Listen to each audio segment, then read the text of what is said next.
4 храни, които не трябва да държиш вкъщи.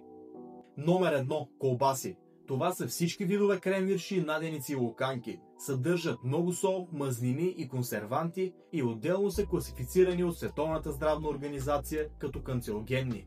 Номер 2. Газирани енергийни напитки с захар. Чрез тях е най-лесният начин да поемеш стотици калории без изобщо да се усетиш. И те рязко вдигат кръвната захар и затова огладняваш още повече. Номер 3.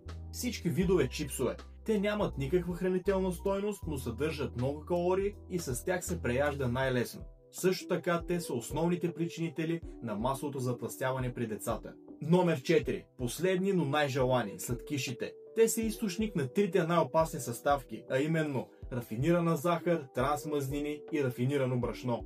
Проблемът при сладкото е не, че ги ядеш от време на време, а да се пред теб и да те изкушават всеки ден. Затова, ако искаш да ядеш такава храна, излез навън и ги хапвай спокойно, но не ги дрежь вкъщи, за да не те изкушават постоянно.